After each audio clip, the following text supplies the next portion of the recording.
Hello, everyone. Good evening, ladies and gentlemen. Bo McBrayer here for FantasyPros, giving you the top 10 waiver wire ads for week 4. First, if you want a chance to win a signed Devontae Smith Eagles helmet for free, courtesy of our friends at pristineauction.com, all you need to do is head to fantasypros.com/contest, complete the form, and either download the Fantasy Pros Draft Wizard app, leave a review for the podcast, or follow us on X, Instagram, or TikTok at Fantasy Pros. The more actions you complete, the more entries you receive. We will be announcing a winner right here on the podcast. If you're watching on YouTube, be sure to subscribe and turn on those notifications so you can be alerted when new episodes are up and to claim your prize. Let's jump right into it. Top 10 waiver wire additions for week 4. It's waiver wire day. Let's get cracking. Top 10. This is my list. These are the 10 guys that I'm going to be really going out on the wire to try to get if I don't already have them rostered. All of these guys are below 50% rostership percentage on Yahoo. And starting at number 10, we're going to go from the 10 down to the 1. Number 10, the Minnesota Vikings running back Ty Chandler. Ty Chandler is a really good player. He's a home run hitter. He loves making the big plays, and you can get him a little cheaper this week than in previous weeks because Aaron Jones just had a huge game in week 3, and Ty Chandler did not. He got 7 carries, only 13 yards. He's still cheap. He's a great player, guys. He's more than a handcuff. You can get him for very little fab this week. And a lot of these other running backs and wide receivers are getting a lot more fanfare because they're more exciting at this very moment. I have a feeling that Ty Chandler not only is going to take a bigger chunk of this pie in Minnesota, but he's actually going to start producing just as much, if not more, than Aaron Jones in the long run this season. At number 9, another running back. Another guy who's really not getting a ton of looks at this point of the season, but rest assured, I'll be trying to stash him on my bench or even spot start him in good matchups. I'm talking about Chicago Bears running back Roschon Johnson. That's right, not Khalil Herbert. A lot of people say, oh, Khalil Herbert's the second best running back on the Bears, behind DeAndre Swift. Well, guess out of the 3, who had the best game in week 3? It was Roschon Johnson, the second-year pro out of Texas, got 4 catches. He carried the ball, got 30 yards receiving and 30 yards rushing. He was the most productive running back in this 3-headed backfield. It's the Cerberus backfield. This team has weapons. Shane Waldron is not very creative, and it just seems like Roschon Johnson has explosive play capabilities. He's a decent receiver. He's a bruiser when he wants to be. He's all the things you want from Herbert and Swift, all in one package. It showed in week 3. I think that carries on down the road as this offense starts to figure things out under Caleb Williams and Shane Waldron. I think Roschon Johnson's your better long-term bet. I'm willing to pay up to 10% of my remaining fab to get him. I really like the talent there. I like the ability for him to do all the downs versus Swift just on late downs, passing downs, and Herbert as more of just your flex back. Number 8, my first wide receiver I'm going after at number 8, DeMario "Pop" Douglas from the Patriots. The Patriots are really struggling to get the ball going in the passing game. Jacoby Brissett, very, very conservative. He's got a pretty poor offensive line in front of him. The wide receiver core is pretty young. Douglas is the slot guy. He's the guy that gets open the easiest. The rest of these guys are having a lot of trouble creating separation. They're not giving Jacoby Brissett a lot of room to throw into tight windows. And I don't think that we're going to see Drake May in a full-time capacity anytime soon. So where do you go as a quarterback like Jacoby Brissett, who's very conservative? Besides the tight end, we've seen Hunter Henry excel this season so far. Pretty lackluster week 3. And then the reason why we didn't see as much Hunter Henry in week 3 was because DeMario "Pop" Douglas went off with 9 targets and 7 catches. I think that's going to be kind of the theme, is everything's going to be close to line of scrimmage, low average depth of target. That screams Pop Douglas. He's a get it open type of guy, and he's kind of a free square in PPR formats. 9 targets is a lot for a guy who's virtually free. I'm willing to spend up to 6% of my remaining fab on DeMario Douglas for the Patriots. Number 7. And I think this is the best streaming quarterback for the next 4 weeks. Geno Smith. Yes, I said Geno Smith. I predicted he would be a quarterback 1 this season in fantasy. That's a top 12 quarterback. He's well on his way. Kind of had an okay game. He went for 289 yards last week, only threw the 1 touchdown. He's a great player. This Ryan Grubb offense, we talked about Shane Waldron leaving Seattle. It left a really nice opportunity with a ton of talent at the weapon position. The skill positions for the Seahawks are absolutely loaded. Their offensive line is healthier this year than they were last year. And their offensive coordinator is Ryan Grubb, who's really good at his job. It's already been extremely good returns. Geno Smith looks explosive. He's finding Jackson Smith and Jigba. He's finding DK Metcalf. He's even finding Tyler Lockett, the ageless wonder Tyler Lockett. He's done fine with just one of his healthy running backs, Zach Charbonnet, the last couple of weeks. Kenneth Walker will be back soon, I'm sure. Geno Smith to the moon this season, especially over the next 4 weeks as a streaming quarterback off waivers. Gotta do it. At number 6 is my first tight end on this list. I'm willing to spend up to 8% of my fab to get Cole Kmet of the Chicago Bears. Kind of what we were saying before with Roschon Johnson is there's a lot of weapons here for Caleb Williams, but Shane Waldron he's not creative. He doesn't do anything special. He's not putting his quarterback in a very good position to find those big plays down the field quite yet. I think they're going to get there. I think this team is a really high upside offense with all the weapons. But what we saw last week was Keenan Allen out. Roma Dunze, kind of iffy he was questionable all the way up to game time with the knee injury. He was fine. The offensive line in Chicago is horrendous. We've all seen that 4th and 1 play to DeAndre Swift where they lost 12 yards, and 1 second after the snap, all 5 linemen were either faced the wrong direction or they were on the ground within 1 second of the snap. This is a horrible, horrible offensive line, a very uninspired offensive system, and that means you're going to get a lot of layup throws for Caleb Williams to his tight end, Cole Kmet, and it's going to be like that for the foreseeable future. Cole Kmet's a really good player, and we kind of pushed him aside as a waiver. It means he's available in all kinds of leagues because of all the other wide receiver talent that the Bears brought in with Keenan Allen and, of course, Roma Dunze getting drafted in the top 10. They're both awesome, but Keenan isn't available yet, and it's DJ Moore's been good, but Cole Kmet is the guy, the kind of the sleeper cell in that offense where if Caleb Williams doesn't have enough time to throw, he's going to dish it to Cole Kmet a lot. And we saw that in week 3. I think you can spend up to 8% of your fab on Cole Kmet. He's a really good ad, especially for this next stretch of games for the Bears. Take the guesswork out of waiver wire decisions with FantasyPros Waiver Assistant. Get instant analysis on potential moves from over 100 fantasy experts. Discover both the weekly and rest of season impact for every waiver ad. Visit fantasypros.com/myplaybook or download the Fantasy Football My Playbook app to optimize your roster today. Let's hit this top 5 waiver wire additions for week 4. This is a good one. We're getting some really good players that should not be available on waivers after this next run on Tuesday night.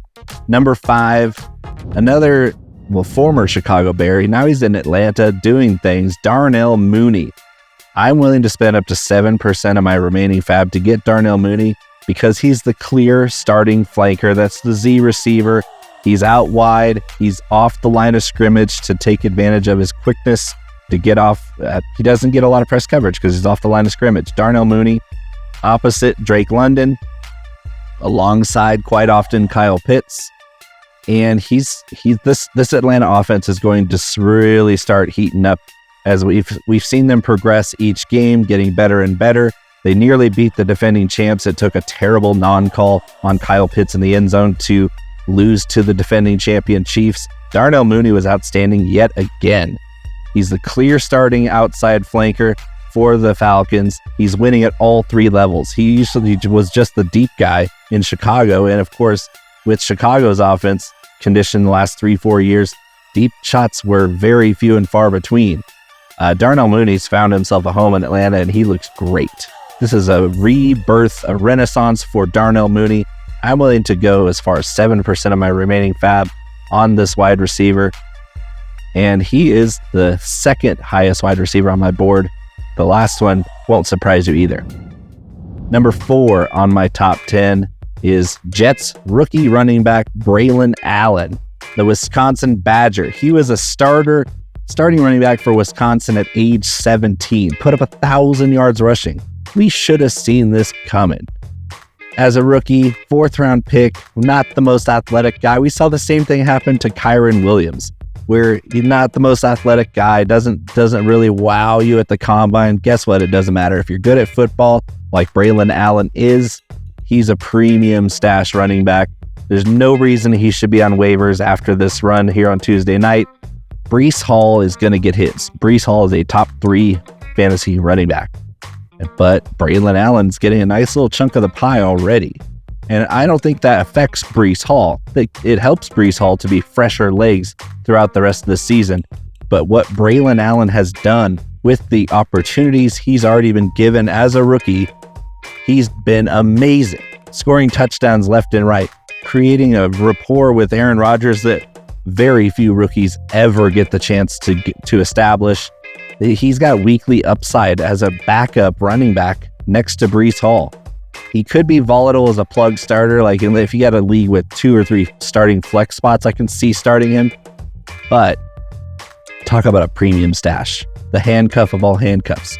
If Breece Hall misses any time, Braelon Allen's going to get a ton of work, and he can handle it. Big body, good versatile skill set, well-rounded. Braelon Allen is going to get up to 13% of my remaining fab. Premium pickup. Number 3, we're getting down to the good ones here.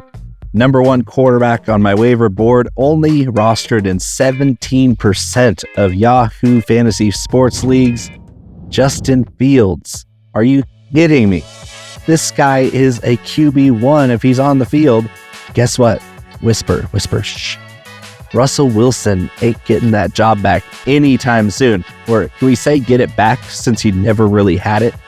You can say Mike Tomlin gave him the job and then he tweaked his calf, and we haven't seen him. We haven't seen Russell Wilson start for the Steelers yet. And I don't think it's going to come anytime soon. This team is 3-0. They're riding the defense, and Justin Fields has 0. That's right. Not a single turnover-worthy play through 3 weeks of this season. That's why the team is undefeated. Arthur Smith is doing everything in his power to actually give Justin Fields a good shot at showcasing his skill set. He's a great runner. We haven't even seen that rushing ceiling that we saw with the Bears from Justin Fields through these first 3 weeks. It's coming, guys. This guy's a top 5 fantasy quarterback when he's on the field, and he's going to be on that field until something changes. And right now, I'm willing to go and spend some fab to get Justin Fields to be my starting quarterback. I'm starting him over plenty of guys that were drafted in the top 20 above him because of the uncertainty. Now that we know that he's playing extremely well. His passing has been crisp. There's no pressing need to bring Russell Wilson into the fray here as long as the team's winning. I think Justin Fields is the top quarterback to add off waivers, and you're going to plug him right in as a starter. If you have Josh Allen or Patrick Mahomes or Lamar Jackson, you're not looking for a guy like Justin Fields. But if you're looking at a guy who's a top 10 quarterback, you might want to think about Justin Fields as a spot starter, and you probably won't look back, just like the Steelers did. Number 2, Jauan got me all kinds of money in week 3, Jennings. Now, I'm not a fan of chasing last week's points. I already grabbed those. Jauan Jennings, premium pickup for some people on waivers last week. This week, if he's still there, we'll empty the clip. I'm talking 10%, which is a lot for a wide receiver to burn on fab. But Jauan Jennings, is the lunch pail guy for the San Francisco 49ers. Whether Ayuk and Debo and all these weapons are healthy, Jauan Jennings is still on that field, laying blocks, running good routes, getting yak when he's given the opportunity. With Debo out and Ayuk still kind of just running wind sprints this year, Brock Purdy's been finding Jauan Jennings. He found him for a 46-point fantasy performance in PPR, made a bunch of us a lot of money last week in DFS. Jauan Jennings, 10% of my fab. He's a great flex starter. Even if you're not expecting 46 points or even half that every week from Jauan Jennings, he's still startable for the next 3-4 weeks at least. Number 1. No surprise here. It is the very soon to be starting top cream of the crop running back for the Tampa Bay Buccaneers, and that is Tampa Bay Bucky Irving. Irving, the Oregon rookie, mid-round pick. The Bucs needed a running back who had a good skill set between the tackles. That's why they went after Bucky Irving. Bucky Irving does everything that Rachaad White does not do. And through 3 weeks, Bucky Irving has led the team in rushing all 3 games. His first 3 professional games as a mid-round rookie running back over a very established starting top 10 fantasy running back. He's already earned more snaps going forward, according to head coach Todd Bowles. That's because he's good. And he does all the things that Rachaad White does not do, which is in between the tackles, breaking tackles, and actually moving the pile forward. For as big as Rachaad White is, he goes down like a sack of potatoes at first contact. Unless he's in space as a receiver, that's where you see Rachaad White really, really amazing skill set in the open field. But he's a big back that plays very small. Bucky Irving is a small back that plays very big. He's got great pad level, great lean, great contact balance, and his vision is exemplary. That's why the Bucs drafted him. That's why the Bucs love him. That's why I love him enough to spend 22% of my remaining fab. If Bucky Irving is on waivers, your league they're out to sea. They're lost at sea, and you should blow the clip on Bucky Irving, because very soon, if not starting this week, he is going to be the running back to roster and start over Rachaad White, who is one of the least efficient running backs in the league.